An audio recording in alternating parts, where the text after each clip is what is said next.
Salam, hər vaxtınız xeyir. Mən Əzimli Əfroza. Sizlərlə 3-cü, 4-cü siniflər üçün hazırlanmış monitoring sınaq 1-in izahına baxacağıq.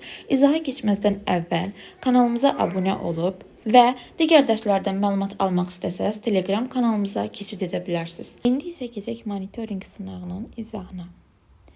Mətnimizin adı ulduzlardır. Mətni kiçildəcəm ki, hər kəs oxuya bilsin. Ekranı dayandırıb mətni oxuya bilərsiniz. Keçirəm sualların izahına. Birinci suala baxırıq. İnsanların səma ilə maraqlanmasının əsas nəticəsi nə olmuşdur? İnsanlar səma ilə maraqlandıqdan sonra A variantı yeni dinlərin yaranması, astronomiya elminin formalaşması, coğrafiyanın inkişafı, texnologiyanın zəifləməsi. Burada cavab B variantı olacaq. Çünki insanlar səma cismi ilə maraqlandıqdan sonra astronomiya elmi yaranır və formalaşır. Daha sonra ikinci sual. İlk teleskopu reallaşdıran alim kim olmuşdur? Mətndə də diqqət etsəz, görərsiniz ki, ilk teleskopu araşdıran və eyni zamanda səma cisimləri ilə məşğul olan alim Galileo Galilei olmuşdur. Üçüncü suala. Göy hadisələrini araşdıran elm sahəsi necə adlanır? Göy sahələrini, hadisələrini araşdıran elm astronomiya adlanır. Mətndə də gördüyünüz kimi astronomiya dırnaq içərisində verilib. Dördüncü sual. Gözlə görünən ulduzların sayı təxminən neçədir? Təxminən 8000-dir. Mətni diqqətlə oxusaz, sualların cavabını asanlıqla tapa bilərsiniz. Beşinci sual. Şəkli çəkilə bilən ulduzların sayının çox olması nə ilə əlaqədardır? A variantı. İnsan gözünün zəif görməsi. B variantı. Teleskop və texnologiyanın inkişafı. C variantı. Ulduzların azalması. D variantı. Atmosferin qalınlaşması.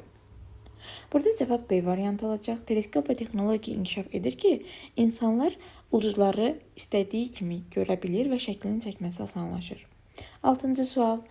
İşıq verməyən ulduzlar harada yerləşir?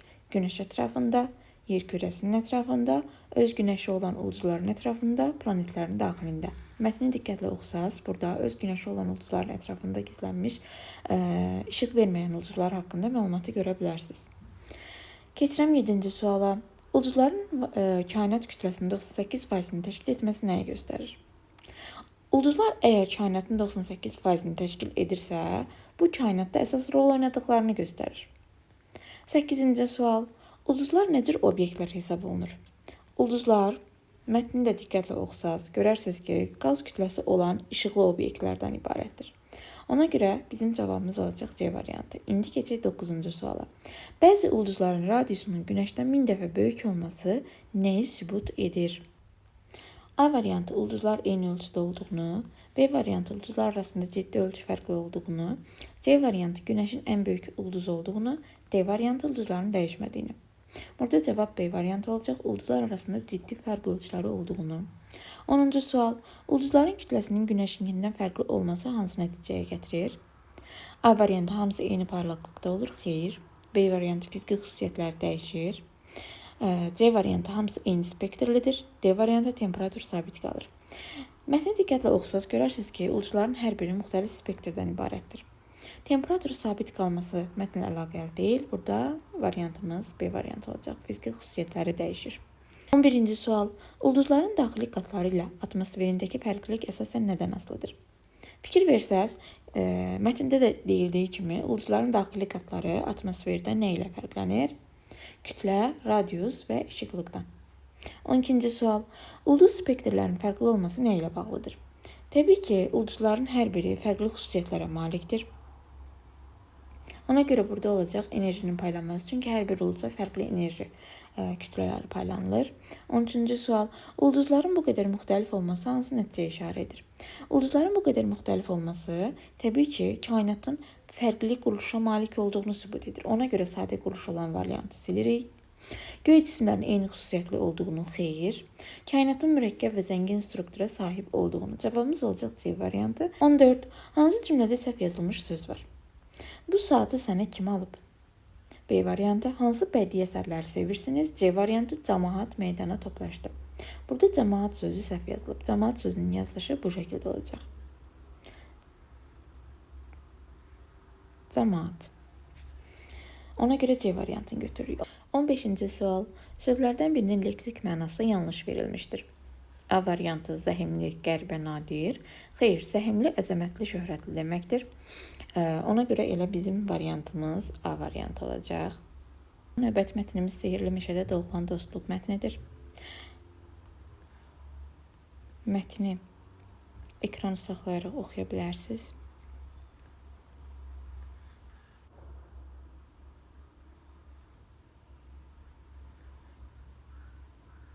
Birinci sual. Lumanın özünü tənha hiss etməsinin əsas səbəbi nə idi? A variantı meşənin təhlükəli olması, B variantı daxili ehtiyac duyduğu ruh yoldaşının olmaması, C variantı digər heyvanların onu sevməməsi, D variantı fiziki zəifliyi. Burada cavab B variantı olacaq. Daxili ehtiyac duyduğu ruh yoldaşının olmaması. Çünki heç kimdən dostluq qura bilmirdi. İkinci sual. Mira Lumanın həyatında hansı psixoloji boşluğu doldurdu? A variantı qorxu hissini, B variantı özünü sübut etmə ehtiyacını, C variantı tək qalmaq qorxusunu, D variantı anlaşılmaq və paylaşmaq arzusunu. Burada cavab D variantıdır. Üçüncü sual. Nağılda fırtına səhnəsi hansı məcazi mənanı daşıyır? Fırtına səhnəsi A variantı həyatın gözlənilməz çətinliklərini, B variantı təbiətin gözəlliyini, C variantı quşların zəifliyini, D variantı meşənin təhlükəsizliyini. Burada cavab A variantı olacaq. Dördüncü sual. Mira niyə sağaldıqdan sonra meşəni tərk etmədi? Mira başqa yer tanımadığı üçün, uçmaqdan qorxduğu üçün, Luma ilə yaranan mənəvi bağa görə, D variantı meşə onun qorxutduğu üçün. Burada Luma ilə yaranan dostluqdan sonra onu tərk etmək istəmir. Ona görə C variantıdır cavab. Beşinci sual. Dostluq yalnız xoş günlərdə deyil fikri mətnin hansı əsas ideyasını gücləndirir? A variantı. Dostluğun sınaqlarla möhkəmlənməsi, dostluğun faydasızlığı, sədaqətin müvəqqəti olması, tənhalığın üstünlüyü. Burada cavab A variantıdır. Dostluğun sınaqlarla möhkəmlənməsi. Altıncı sual. Lumanın Mirayı göylərdən dinlədiyi hekayələr nə simvolizə edir? Hər birinin fərqli dünyalarının olması və nəticədə fərqli dünyaların birləşməsini. Yedinci sual. İki fərqli canlı bir ürək kimi döyünməsi ifadəsi nəyə bildirir? A variantı qohumluğu, B variantı fiziki oxşarlığı, C variantı məcburi birliyi, D variantı ruhən uyğunluğu. Burada D variantı olacaq. 8-ci sual. Lumanın yaralı sərçəyə dərhal kömək etməsi onun hansı xüsusiyyətlərini ön plana çıxarır? A variantı mərhəmətini, B variantı hiləgərliyini, C variantı qorxaqlığını, D variantı təkəbbürünü. Təbii ki, Lumanın mərhəmətli olması onun əsas xüsusiyyətlərindən biridir. Sinə görə həqiqi dostluq necə formalaşır? A variantı təsadüfi yaxınlıqla, B variantı ürəkdən gələn qayğı və anlayışla, C variantı maddi maraq əsasında, D variantı məcburi birliklə.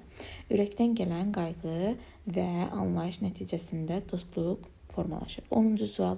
Lumanın yolunu itirməsi hansı daxili vəziyyətin simvolu ola bilər? Yolunu itirməsi burada olacaq C variantı çarəsizlik və ümidsizliyin. Birinci sual. Aşağıdakilərdən hansı dostluğun əsas dayağı kimi təqdim olunur? A variantı üstünlük hissi, B variantı qarşılıqlı etimad, C variantı maddi yardım, D variantı formal münasibət. Qarşılıqlı etimad nəticəsində dostluq qurulur. 12-ci sual. Nağılın ümumi mesajı hansı fikrə daha dəqiq ifadə olunur? A variantı çətin anlarda üzə çıxan dostluq həqiqidir. B variantı hər kəs tək yaşamalıdır. C variantı dostluq yalnız oxşar olanlar üçündür. D variantı təbiət təhlükəlidir. Burada olacaq A variantı. Daha sonra 13-cü sual. Bu nağılın janr xüsusiyyətinə ən uyğun təsvir hansıdır? Tarixi hadisə, realist hekayə, elmi fantastik roman, simvolik, əxlaqi nağıl. Nağılda söhbət dostluqdan getdiyi üçün burada cavab D variantı olacaq. Bir mağazada 15 manatlıq şokolad və 7 manatlıq peçeniya alındı. Satıcı 5 manat endirim etdi. Nə qədər pul ödənilib? Burada 15-in üzərinə 7 gələcəyik. Edəcək 22. 22-dən də 5 çıxacaq. Edəcək 17. İkinci sualda bir ədədlər ardıcıllığı var və 10-cu ədədi tapmağımızı istəyir. Səhv etmirəmsə sualda səhvlik olmalıdır. 10-cu ədədi yox, 9-cu ədədi tapmalıyıq. 3, 6, 12, 24. Fikir versəz görərsiniz ki, 3-ü 2-yə vursaq 6 edər. 6-nı 2-yə vursaq 12 edər. 12-ni 2-yə vursaq 24 edər. 5-ci ədədimiz olacaq 24 vur 2, yəni 48. 6-cı ədədimiz olacaq 48 vur 2, yəni 96. 7-ci ədədimiz olacaq 96 vur 2, edəcək 192. 192-ni 2-yə vursaq edəcək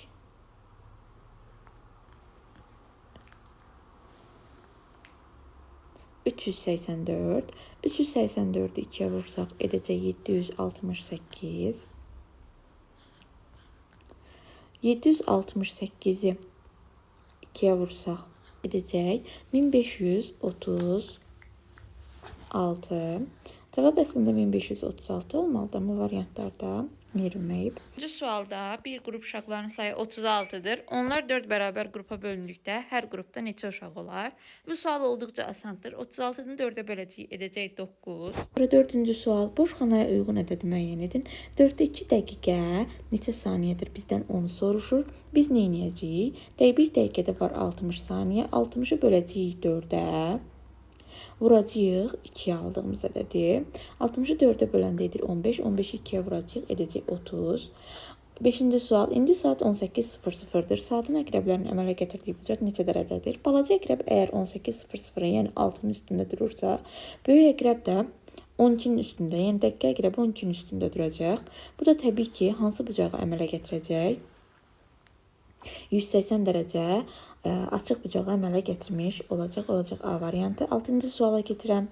947.371 ədədindəki 4 rəqəminin mərtəbə vahidi aşağıdakılardan hansıdır? 4 rəqəminin yerini tapırıq. Mərtəbə vahidini istəyirsə, biz demişik ki, mərtəbə vahid bir rəqəmdən ibarət olduğu üçün 4'ün yerinə 1 qoyub digər rəqəmləri sıfırlayacağıq. O da edəcək 10.000. 7-ci sual. Anar aldığı almaları 5 qaba bərabər sayda yığdı. Hər qabda 8 alma oldu. 5 8'im 40. Anarın neçə alma aldığını hesablamaq üçün hansı ifadədən istifadə etmək lazımdır? Burada B variantı olacaq. 8-ci sual. Deməli, fikir versəz, biz burada A-nın altına xət çəkib, yəni A onluqda yerləşdiyi üçün digər ədəddəki onluğa fikir verəcəyik. 764'dən böyük ədəd yazmalıyıq bura. Biz bura 766'da yaza bilərik. 4 yaza bilmərik. 746 ola bilməz. 756 da ola bilməz. 736 da ola bilməz. Ona görə biz C variantı seçəcəyik. 8. 9-cu sual. Toplananlardan biri 136, digəri isə 6'nın 8 qatı olarsa, cəmdən 43 vahid böyük olan ədəd neçədir? Toplananlarımızdan biri 136'dır. Digər toplananımız isə 6'nın 8 qatı, yəni 48'dir. Və bundan 43 vahid böyük ədəd deyirsə, 43'ü də toplayacağıq. 136'nın üstünə 48 gəldikdə edəcək 184. 184'ün üstünə 43 gələndə isə eləyəcək 227, yəni B variantı. Daha sonra 10-cu sual. Aşpaz bidondakı 6 litr südün 3 litrini şirniyyat hazırladı. Bidonda neçə litr süd qaldı? Bu çox asan sualdır. Təbii ki 3 litr. 11-ci sual. 525'dən 264 vahid böyük olan ədədi tapaq. Yəni toplayacağıq. O da edəcək 525, 264. Bu da təbii ki 789 edir A variantı. 12-ci sual. Deməli 8 vurulsun 10 çıx 4 ifadəsinin qiymətini tapın. Biz bilirik ki, birinci mötərizə varsa mötərizənin içərisini həll edirik. Yəni edəcək 6 vur 8, 8, o da edəcək 48. Yəni D variantı. Daha sonra 13-cü sual hesablayın. Biz bilirik ki, yenə də mötərizənin için həll edəcəyik. Daha sonra vurma əməlini həll edəcəyik. Yəni birinci əməlimiz 398 üstə 524'dür. Bu da edəcək 922. 922 çıxılsın 3 vur 5 edəcək 15. 922'dən də 15 çıxdıqda 907. Texniki səhv düşüb. Burada D variantı 907 olmalıydı əslində. 14-cü sual. 765 ədədində altından xətt çəkilmiş rəqəmin mərtəbə qiymətini tapın. Altından xətt çəkilmiş rəqəm burada 6'dır, yəni onluqdur. Onluğun mərtəbə qiyməti biz bilirik ki, mərtəbə vahidi vurulsun mərtəbə vahidinin sayına. Yəni 6 vur 10 edəcək 60. Mərtəbə qiyməti 60 olacaq. 15-ci sual. Aşağıdakı cəmlənmə əməliyyatlarından hansının nəticəsi 600'ə bərabərdir? 600'ə bərabər olan cəmlənmə əməliyyatı edəcək B variantı.